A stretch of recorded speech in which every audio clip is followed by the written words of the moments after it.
àwọn èèyàn ò kọbiara sí owó-orí sísan ní ìpínlẹ̀ kwara àjọ KWIRS.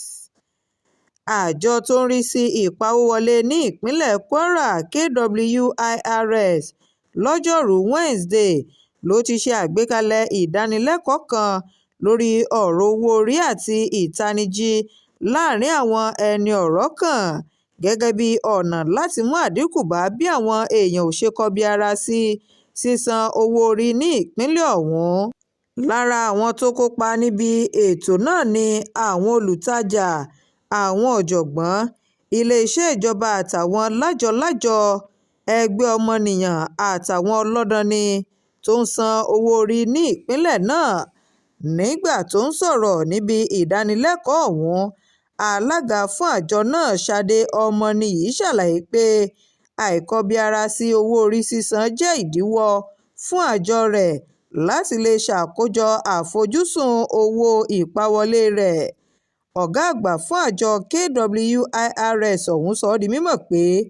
owó-orí ni ẹ̀mí tí ètò ọrọ̀ ajé tó fi ń mì, pẹ̀lú àfikún pé sísan owó-orí ní ìgbà-dé-ìgbà ni ìjọba lè fi pèsè ohun amáyédẹrùn, ètò ẹ̀kọ́ tó yè kooro, ètò ìlera tó péye àtàwọn nǹkan míì fún àwùjọ.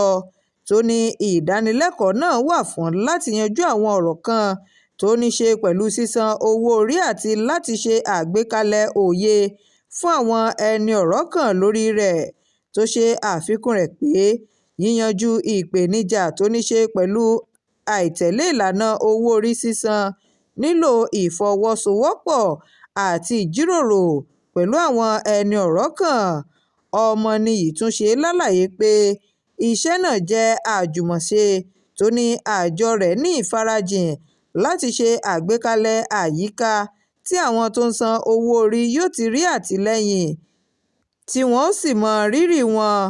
tó wá rawọ́ ẹ̀bẹ̀ sí àwọn olókoòwò àtàwọn ọlọ́danni ní ìpínlẹ̀ ọ̀hún